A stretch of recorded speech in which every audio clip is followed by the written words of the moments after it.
This January, I'm resetting our home and homeschool the way a 1930s homeschool mom would do, and it has completely changed our entire home atmosphere. So who is this 1930s homeschool mom? It is Carol Weaver, and she is like a friend to me, but in reality, she's actually a book character. She is from the 1930s, and she is a first-time homeschool mom who's kind of finding her feet.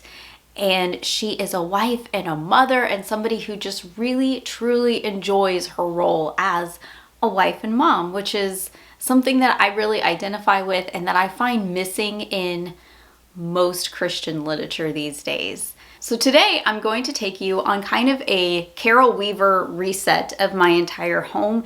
It is January and we are restarting our homeschool. One of the things that I love about Carol is just how much she understands the atmosphere part of a Charlotte Mason education.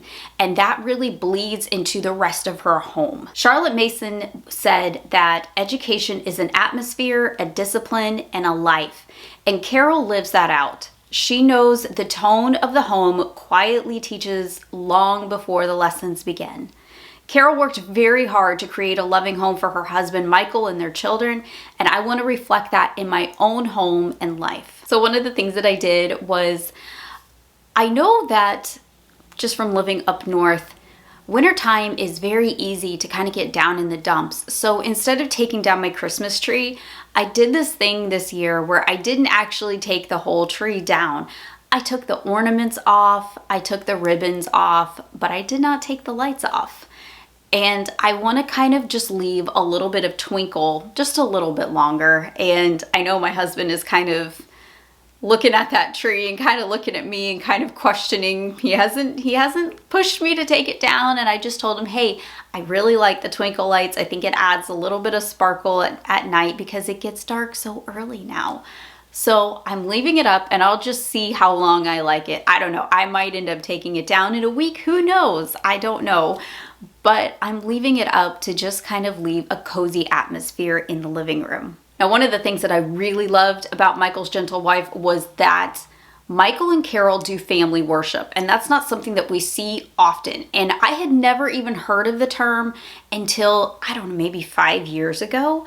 And it was through our church. So we do family worship now, and we have for several years.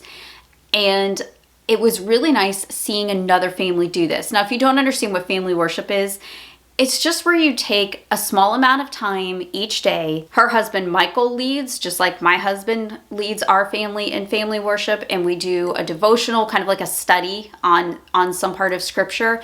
We sing a hymn, we pray, and it's kind of like a mini church, because our families are mini churches, right?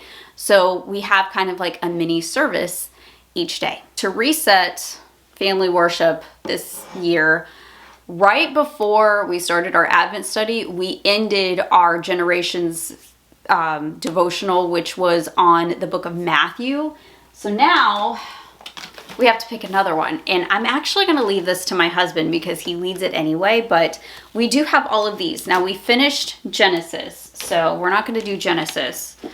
But I also have 3 Proverbs as well, and I think that there's actually another one in storage in our homeschool room. So I'm going to get all of those out today because we're going to have to pick one for this evening because we have just officially finished everything. So Carol is always thinking about homeschool, and I identify with that very much so. It's always in the back of my mind, even when I'm on a break. There is this one point in Blackberry Inn where she's kind of bedbound. She's pregnant, and she has to stay in bed. But what is she doing? She has a big old a stack of books beside her, and she is planning out homeschool stuff. That would totally be me.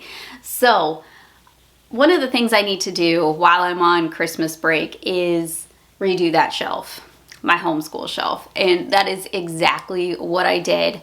I took down all of the books that we have already used, and I kind of replaced them with ones that we're going to use, especially like our readers, like our history readers and things like that. I switched out our art study, our picture study, our music study, and any books that we don't need that, I decided to not use. I'm kind of shelving those away and just kind of reorganizing everything so my bookshelf can breathe and it's just easier to find books up there. So another thing is that winter can be a little daunting. One of the things that I love about Carol is she lives up in New England and their winters are a lot longer and a lot colder than the winters that I experience here, where it can be 70 degrees in winter and then it can be 30 degrees the next day. It's just North Carolina life, guys. But one of the things that I love is she doesn't wish for it away all the time, and she catches herself when she finds herself trying to be hurried about things like that. At the beginning of chapter 3 of Michael's Gentle Wife, the chapter is called Old Snow. Carol says, "That winter, every day had seemed so like the next, that deriving enjoyment from anything dwindled. What a precarious place to be, measuring how little life was serving me. Being indoors almost entirely since baby Elliot's birth fitted me in a niche of self-pity where I'd soon be so snug I might be fastened there permanently. In my morning prayers was a plea for forgiveness and for overcoming the winter doldrums." I love this because you can see kind of that cooped up winter feeling, and then she realizes that she shouldn't be feeling this way, and she deals with it as a mature Christian woman, and she prays for forgiveness over her attitude. I love that because it gives real Christian women the strength to go on another day when they feel the same way, because that is a real feeling. So she doesn't rush winter away, and instead she finds a solution where she starts taking walks with her daughter Emily even when it's cold outside, and they look at everything from the twigs to the robins and inside their barn.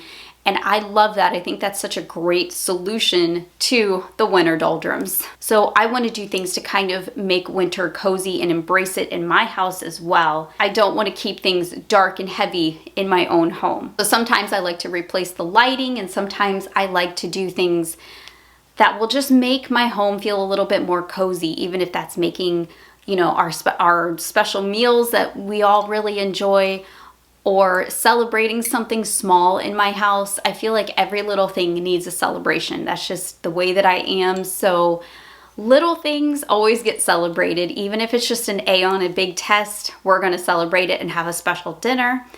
And that's just the way that we roll in my house. One thing that I really had to do was get our homeschool planned, and I had to do midterm grades.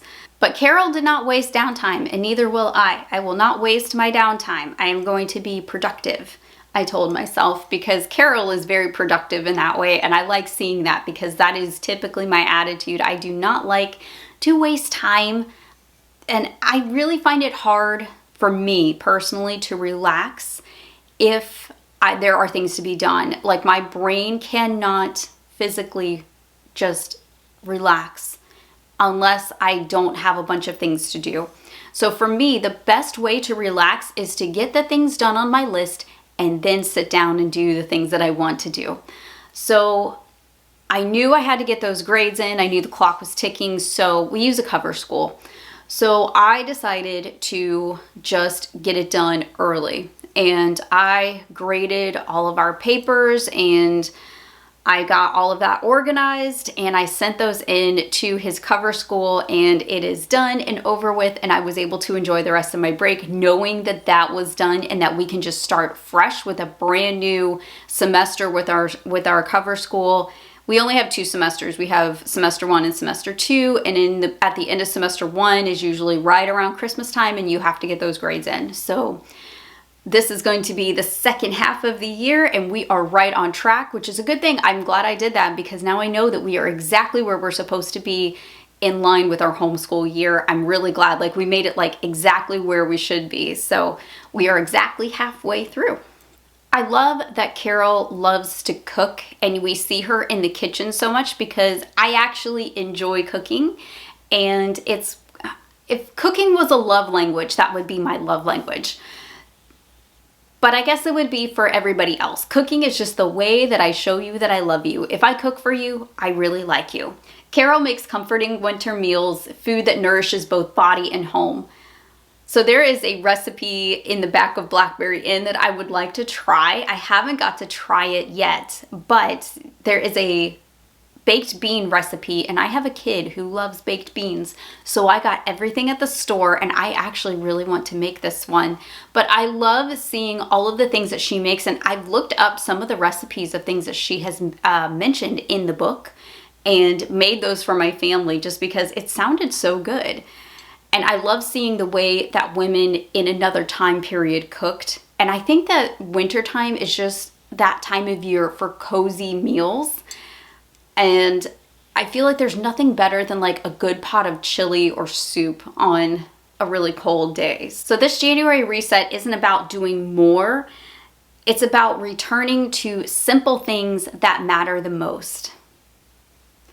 If you're craving a comfort read, I highly recommend this one. This is a great one to start at the new year just because it actually starts in winter. Like winter is the first season in the book, and it's not a heavy read. It is a really sweet read, and it's going to encourage you and nourish your soul. So I would love to recommend that book to you. I will leave the information down below where you can find this book, and I hope that you read it. And if you have read it, please let me know down below what was your favorite part of the book. What do you really like about this book? Because I feel like this one is one that's just so easy to talk about, and it's just such an easy read. You're going to love this one. Keep it on your nightstand. Keep it where you can reach it because the chapters maybe take 5 to 10 minutes to get through, but they are just so good for your soul. So this book is very unhurried.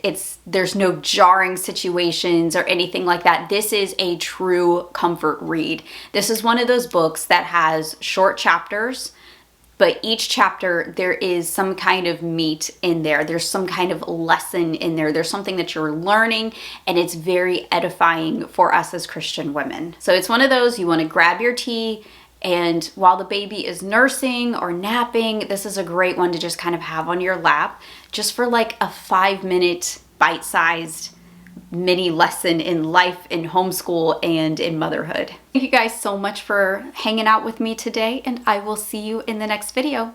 Bye guys.